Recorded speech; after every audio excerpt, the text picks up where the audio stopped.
yourselves in for this one.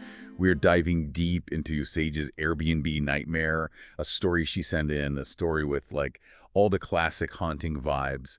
And, you mentioned you're into all this haunted house stuff, paranormal stuff. So this deep dive is like right up your alley. Just imagine like a picture-perfect farmhouse turning super sinister, with all these creepy events that end up with the whole family running out in the middle of the night. It's like that scenario, it really gets to you, doesn't it? It's like that idea of a safe place turning into, well, something terrifying. So we're going to get into all the scary details of Sage's story, but you know what I'm curious about? Like, why do these stories grab us so much? Why do they freak us out so much? Okay, so get this. Sage, her family, husband, 2 kids, Yeah. they even brought the dog Max. They find this like super charming farmhouse on Airbnb. Picture perfect setting, amazing reviews, peace and quiet, the whole deal. I bet you've seen places like that when you're like looking for your own vacations, Yeah. right? Oh, totally. And that's part of what makes it so creepy. It's like they play on that like contrast, the expectation of like comfort and then bam, it's haunted. It's almost like the more perfect it seems, the scarier it is when things go bad. Yeah, it really makes you think, like, what would I do if my dream vacation turned into like a paranormal horror show? But okay, let's not get ahead of ourselves. Sage's story, it starts with these subtle but like, unnerving details. Even Max, the dog, even he seemed like off. He wouldn't even go in the house. And then there are these old photos inside, but the faces, they're all blurry, like messed up, smudged mirrors, cold spots in the middle of summer. I mean, come on, it's July. You'd think a farmhouse would be warm, not freezing. Right. It's those little things, those initial observations. They're so important. They set the stage. It's like in any investigation, paranormal or not, it's the little things that are off that tell you something's wrong. It's like your gut feeling, that something's not right. Okay, now this is where it gets good and creepy. Sage, she describes this rocking chair in the living room. And this thing, it's like it had a mind of its own. They would leave it facing one way, come back later, and it's turned. No one touched it. It's like straight out of a horror movie. I'm curious, like, from your perspective, what does a moving object mean in a haunting?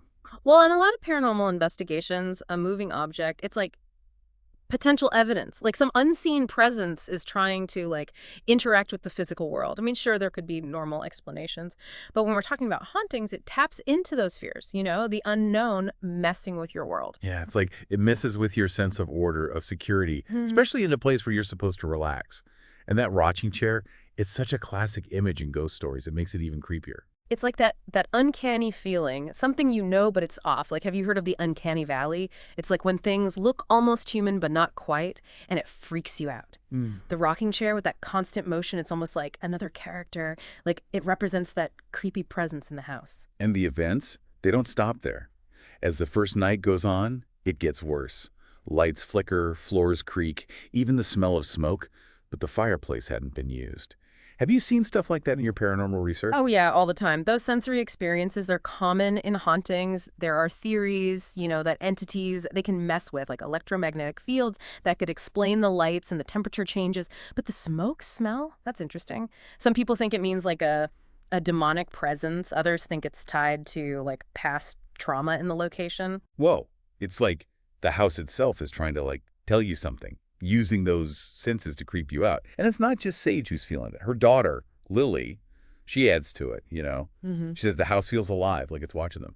Do you think kids are more sensitive to, like, paranormal activity, like people say? That's the million-dollar question. It's fascinated paranormal researchers forever. Some people think kids, they haven't built up those, like, filters, that skepticism that adults have, so they're more open to those subtle energies or presences. Others say maybe kids are just more tuned in because they're not like jaded yet.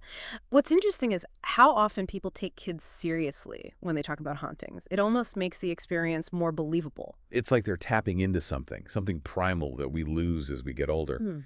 But bad news for Sage and her family. Those feelings, they turn into like full-on terror. The front door, it unlocks itself after they bolted it. Her son sees a man in his room. And there's this constant banging in the walls, and like the house is becoming aggressive. That escalation, it's a common theme in hauntings. And it's designed to like trigger that primal fear response. It starts with little things, then it builds to these like overt threatening actions. You feel vulnerable, out of control. It's like fight or flight, but with a twist, you're trapped in the very place that's scaring you. Exactly. You're supposed to feel safe in a house, not like you're like under attack. And in all this chaos, there's this one detail in Sage's story that, I don't know, it stuck with me. A locked wardrobe in their bedroom. And for some reason, Sage was drawn to it. Like it was calling her. Ah, the locked wardrobe, classic symbol of like forbidden knowledge. Curious, right? But there's also this part of us that knows some things are better left alone. That locked wardrobe's like the pool of the unknown. And, Yeah. maybe the consequences of digging too deep. It's like that horror movie thing. Don't open the door, don't go in the basement. Hmm. But we always want to know, right? And that's what moves the story forward, that curiosity. It leads to, well, discoveries, but also terrifying things. In Sage's case, opening that wardrobe, it changes everything. It's like stepping over a line, going from the normal into, well, the unknown. And what she finds inside, it just makes it all weirder. It really does. Yeah. So she breaks the lock, opens it up, and there's this terrifying porcelain doll. Cracked face, missing eye, the dress is stained. You know, the kind of doll that gives you nightmares. The doll, it's like a symbol of the house's dark past. It's not just creepy, it's like a connection to the energy, the emotions that are soaked into the place. Think of it like an echo of what happened there. And you know what happens when she opens the wardrobe?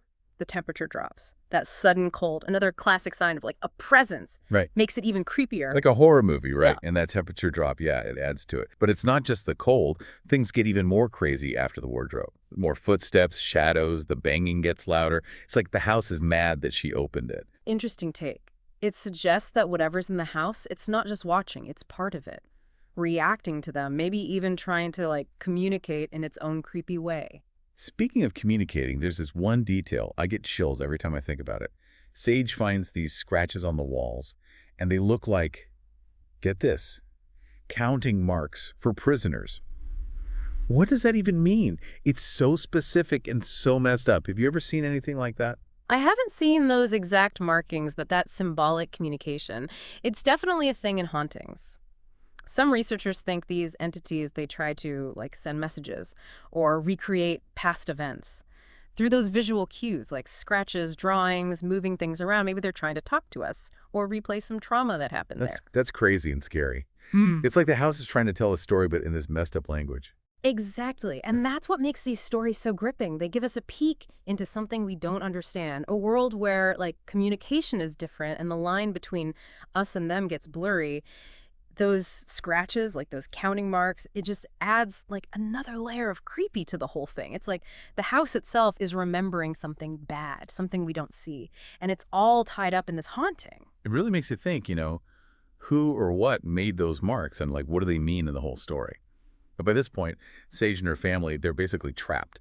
All these terrifying noises, shadows everywhere, and this constant feeling of dread, like the house is closing in on them. Yeah, that feeling of being trapped, it's like a big part of haunting stories, right? It plays on that primal fear, being stuck, vulnerable, no escape from what's scaring you. And in Sage's story, the house, it becomes like a character, this like evil force that's messing with them. And just when you think, okay, it can't get worse, it does. Out of nowhere, the mirror over the fireplace, it just shatters, like classic horror movie stuff. But I'm curious, what does a shattering mirror mean in a haunting? Is it just for drama, or is there something more to it? Mirrors, they've always been connected to the supernatural, right? Like portals to other worlds or reflections of our souls. So in a haunting, a mirror breaking, it can be like reality breaking down, things getting messed up. Some people say it's like negative energy being released, or maybe a warning that something bad's coming. It's like the house is falling apart, and it reflects like the family losing it too. And as if the mirror breaking wasn't enough, what happens next is just, I don't know, it gives me chills. They find the rocking chair, the one that was moving, remember? It's not in the living room anymore. Now it's on the staircase facing their bedrooms. Imagine like you're them. That rocking chair, that creepy thing, now it's right outside your door. It's not an accident. It's like invading their space. Whatever's doing this, it's not being subtle anymore. It's getting bolder, like it's trying to scare them. It's like a nightmare. And yeah, it was moved on purpose. That's what's so creepy. It's not just a thing anymore. It's like a symbol of the whole haunting. Yeah. This like physical thing that represents the unseen thing that's messing with them. Right, the rocking chair, it takes on this whole new meaning. It's like the threat itself, in a way. This reminder that they're not in control, that something else is, and they can't get away. And that realization, that feeling of being helpless, That's why they finally run, the last straw. The daughter wakes up screaming, says she saw a woman with long black hair at the foot of her bed. I can't even imagine how terrifying that must have been. That's it, that's all that fear and tension boiling over. The daughter, she's the most vulnerable, and she becomes, like, the target. Classic horror movie, yeah.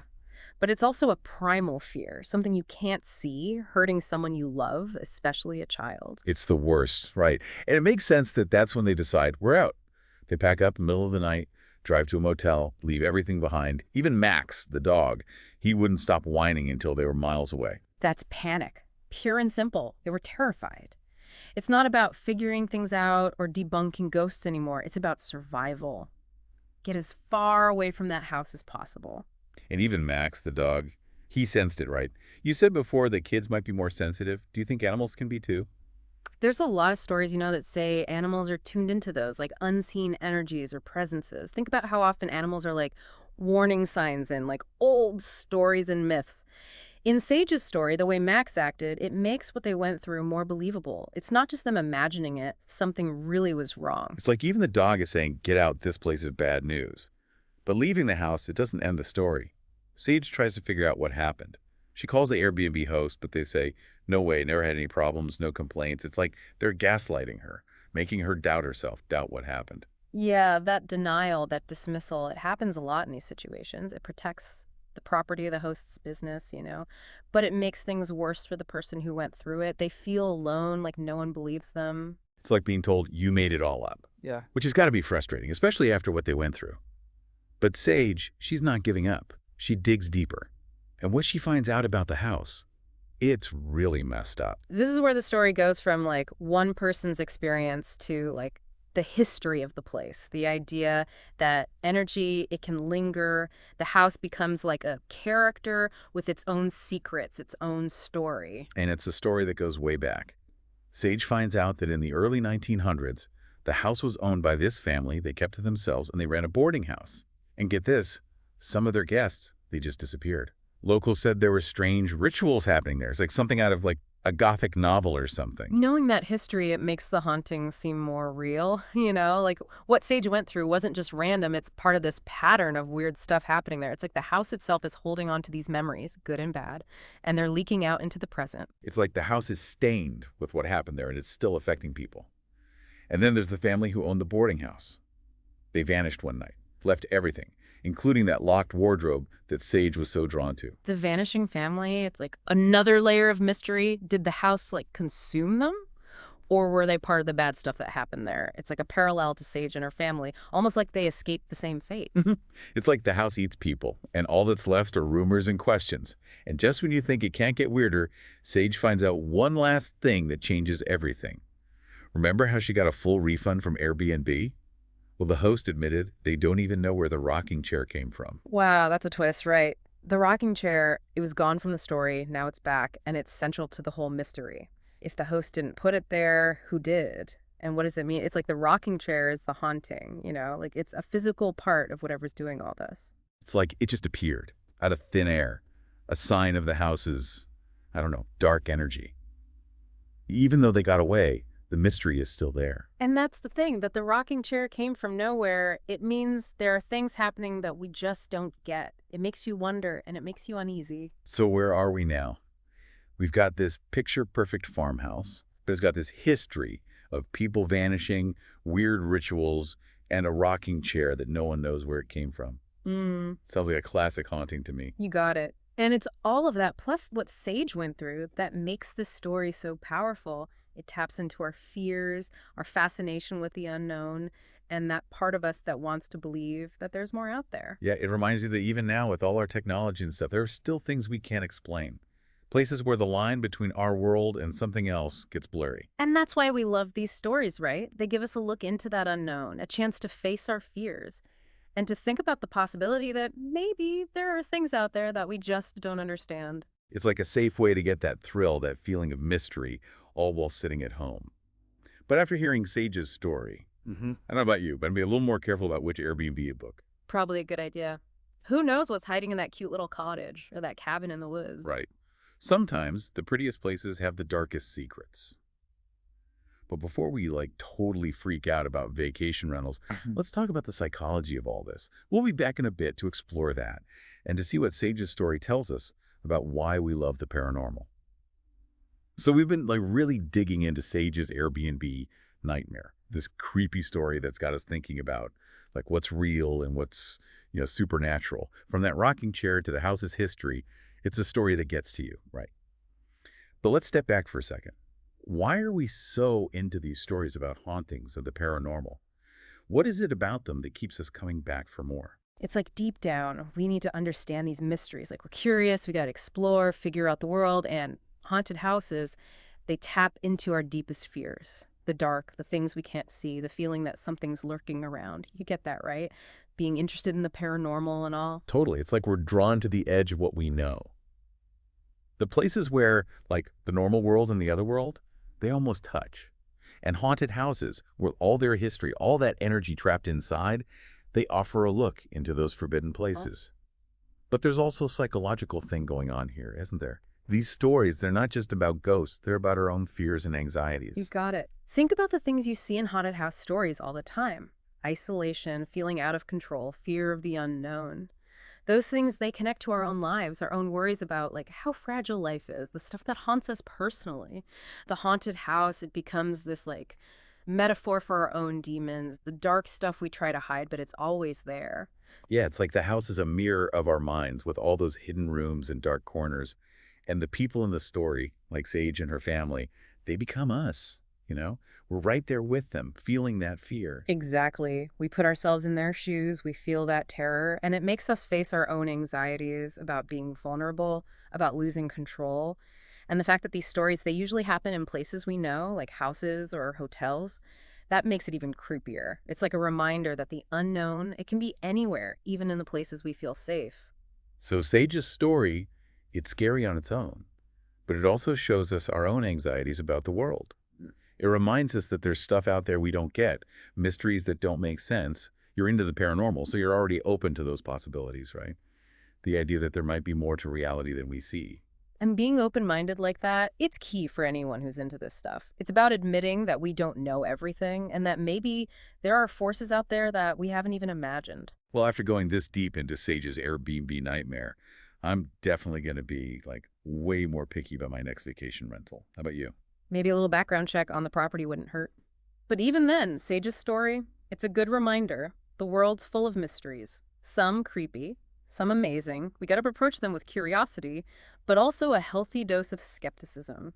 Sage's story, it's made us rethink things, question what's real, and it's reminded us that even in the darkest times, there's still that spark of wonder, possibility, and for people who are drawn to the paranormal, that's pretty exciting, isn't it? For sure. It's about embracing the unknown, exploring those edges of reality, and knowing that there's still so much out there we don't know.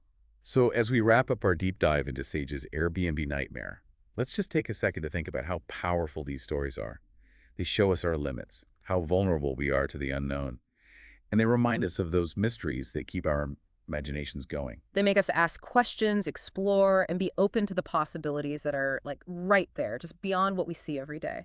Thanks for joining us on this deep dive. Until next time, keep exploring, keep questioning, and hey, maybe keep a nightlight on, just in case.